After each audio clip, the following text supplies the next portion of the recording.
Hello everyone, मैं हूं doctor Atul Mahajan and I am a consultant orthopaedics and sports surgeon. दोस्तों, आज का जो हमारा टॉपिक है, ये टॉपिक उन लोगों के लिए है, उन दोस्तों के लिए है जिन लोगों को कोविड इन्फेक्शन हुआ है और उनको कोविड के बाद कुछ दिक्कतें आ रही हैं। क्या मस्कुलोस्केलेटल प्रॉब्लम्स हो रही हैं। देखिए, काफ़ी लोगों को कोविड के बाद इस टाइम पे मस्कुलर पेन्स आ रहे हैं, जॉइंट पेन्स आ रहे हैं, नर्व्स के अंदर प्रॉब्लम्स हो रही हैं। तो क्या रीजंस है, किन वजह से ये दिक्कत हो रही है, क्या करना है इस प्रॉब्लम से बचने के लिए, और क्या करना है अगर आपको ये प्रॉब्लम्स से डिफिकल्टी हो रही है। तो आज इसी के बारे में डिस्कस करने वाले हैं, अंत तक बने रहिएगा।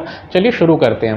देखिए, जब कोविड इन्फेक्शन का आपका जो RT-PCR जो टेस्ट है, जब वो नेगेटिव हो जाता है, यानी कि आपका जो कोविड नेगेटिव आप डिक्लेयर कर दिए जाते हो, इसका मतलब ये नहीं है कि आपके सिम्टम्स भी जा रहे हैं। देखिए, मोस्ट ऑफ द केसेस में ज़्यादा सिम्टम्स नहीं हो रहे हैं, बट देयर आर केसेस जिनके अंदर लोगों को परसिस्टिंग हेडेक्स हो रही हैं, परसिस्टिंग जॉइंट पेन्स आ रही हैं, जिसको हम लोग आर्थ्रैल्जिया कहते हैं, मस्कुलर पेन्स उठ रही हैं लोगों को, जिसको हम लोग अपनी मेडिकल टर्म्स में मायल्जिया कहते हैं, नर्व पेन्स हो रही हैं, चेस्ट पेन्स परसिस्ट कर रही हैं, लोगों को मेमोरी डिस्टर्बेंस हो रही है, एंग्जाइटी हो रही है, डिफ़िकल्टी हो रही है कंसंट्रेशन में, स्लीप हैबिट्स ऑल्टर हो गई हैं। तो ये जो सारे सिम्टम्स हैं, इन सारे सिम्टम्स को बेसिकली कहा जा रहा है कि ये लॉन्ग कोविड सिम्टम्स हैं, और जिन पेशेंट्स के अंदर ये दिक्कतें हो रही हैं, उन पेशेंट्स को कहते हैं लॉन्ग हॉलर्स। क्यों हो रही हैं ये दिक्कतें? देखिए, जो आपका कोविड का इन्फेक्शन है, this is a viral infection, और जब आपको कोविड इन्फेक्शन हो रहा है तो आपकी बॉडी इस इन्फेक्शन को टैकल करने के लिए बॉडी में इम्यून रिस्पॉन्स प्रोड्यूस होता है। इस इम्यून रिस्पॉन्स के टाइम पे बॉडी में काफ़ी केमिकल्स भी रिलीज होते हैं, और ये केमिकल्स इन्फेक्शन के लोड को तो कम करते हैं, बट ये केमिकल्स आपकी बॉडी के अंदर कुछ नेगेटिव साइड इफ़ेक्ट्स भी कर सकते हैं।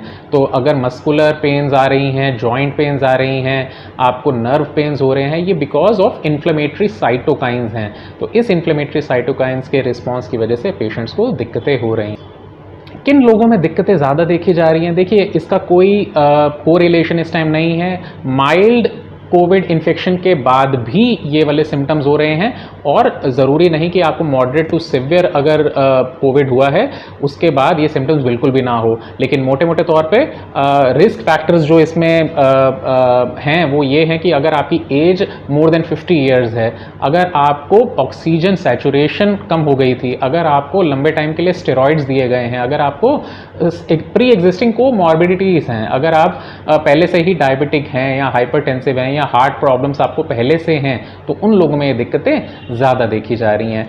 ये सिम्टम्स ज़रूरी नहीं है कि कोविड ख़त्म होने के बाद ही शुरू हों, ये कोविड के साथ साथ ही परसिस्ट कर सकते हैं, और कुछ लोगों में ये कुछ हफ्तों में फिनिश हो रहे हैं, कुछ लोगों में ये चीज़ महीना भी कंटिन्यू हो रही है। तो क्या करना है हम लोगों ने ताकि ये वाले जो सिम्टम्स हमें हो रहे हैं इससे बचा जाए? देखिए, मोटी बात, कोविड का जो इन्फेक्शन है ये सेल्फ लिमिटिंग इन्फेक्शन है।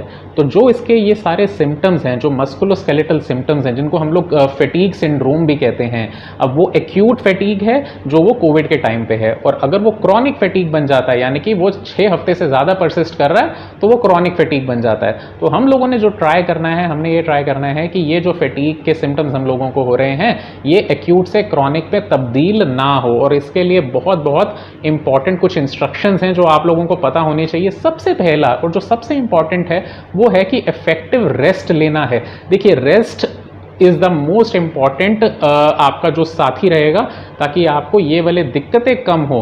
और रेस्ट का मतलब सिर्फ फिजिकल रेस्ट नहीं है, रेस्ट से हम लोगों का मानना ये भी है कि फिजिकल के साथ साथ इमोशनल एंड मेंटल लेवल पे भी आपको रेस्ट लेने की ज़रूरत है। तो अगर हम फिजिकल रेस्ट की बात करें, तो आप अगर कोई काम पहले खड़े होकर करते थे, ट्राई कीजिए कि अब वो काम सिटिंग पोजीशन में हो सकता है। अगर आपकी सिटिंग बहुत लंबी है तो फ्रीक्वेंट ब्रेक्स लेके करेंगे।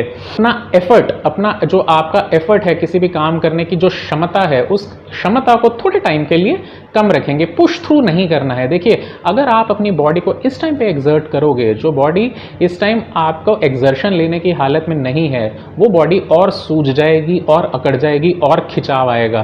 तो बेस्ट यही होता है कि आपको अपना रेस्ट लेना है, आपको फिजिकल के साथ साथ अपना इमोशनल और मेंटल वेलबींग भी मेंटेन करना है। तो चाहे वो आपके पर्सनल इक्वेशंस हैं, प्रोफेशनल रिलेशनशिप्स हैं, या फैमिली के अंदर हैं, स्ट्रेस लेवल्स कम रखेंगे। दूसरा इंपॉर्टेंट पॉइंट है बैलेंस डाइट लेना है। कोविड इन्फेक्शन के बाद काफ़ी लोगों को एपेटाइट लूज हो रहा है, आप लोगों के sense of smell, sense of taste कम हो रहा है, धीरे धीरे वापस आ रहा है, खाना खाने का मन नहीं करेगा, बट धीरे धीरे ये चीज़ परसिस्ट नहीं करेगी, ये धीरे धीरे कम होती जाती है। तो अपना खाने के अंदर अपना बैलेंस डाइट्स लीजिए, अननेसेसरी जो जंक है, अननेसेसरी जो फ्राइड फूड्स हैं, ऑयली फूड्स हैं, उस तरह के खाने को अवॉइड करना है, ये इंपॉर्टेंट चीज़ है। अगर हम बात करें फार्माकोलॉजिकल ट्रीटमेंट की, यानी कि दवाइयों के बारे में, देखिए ये बहुत ही सिम्टोमेटिक इलाज होगा और ये इलाज आपके जो भी फिजिशियंस हैं या ऑर्थोपेडिशियंस हैं वो आपको सुपरवाइज करवाएंगे। देखिए अगर किसी को बहुत ज़्यादा परसिस्टिंग हेडेक्स आ रही हैं तो उस हेडेक्स के हिसाब से उसमें टॉलपेरिसोन या उसकी मेडिकेशंस प्रोवाइड कर दी जाएंगी। न्यूरल पेन्स हैं, न्यूरोजेनिक पेन्स हैं, नसों में खिंचाव बहुत ज़्यादा है तो कुछ नर्व रिलैक्सेंस आपको प्रिस्क्राइब करे जाएंगे। मस्कुलर पेन्स हैं तो उसके हिसाब से उसके रिलैक्सेंट्स आपको प्रोवाइड करा दिए जाएंगे, बट ये भी सुपरविजन में लेना है। Unnecessary over the counter medications इस time is not very healthy. Why? Because हम लोग इस टाइम पे कोविड के इन्फेक्शन में बहुत माइल्ड मेडिकेशंस देने की कोशिश कर रहे हैं, स्पेशली NSAIDs। अगर हम बात करें, काफ़ी बार पेशेंट्स पूछते हैं कि डॉक्टर साहब हमारा एक्सरसाइजेज हम लोग कब से शुरू कर सकते हैं। तो देखिए इनिशियल फेज में once you have started recovering तो आप धीरे धीरे अपना एक्सरसाइजेज शुरू कर सकते हैं। You can start with gentle stretching exercises. Stretching बहुत अच्छी होती है मस्कुलर और न्यूरोजेनिक पेन्स के लिए, तो जेंटल स्ट्रेचेज आपको अलाउड है।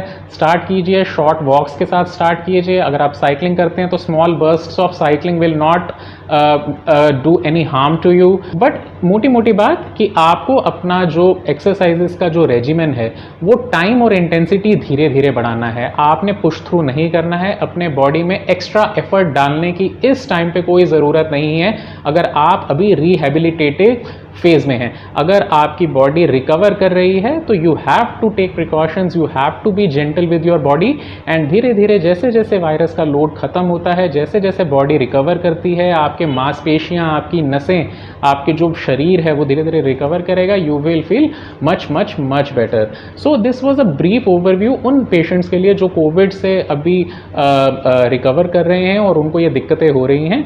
आई होप आपको ये वीडियो पसंद आया होगा। अगर अच्छा लगा है तो give it a thumbs up, share कीजिएगा मैक्सिमम लोगों के साथ and do subscribe to our YouTube channel ताकि हम लोग इसी तरह से आपके लिए अच्छा कंटेंट क्रिएट करते रहें। Thank you very much.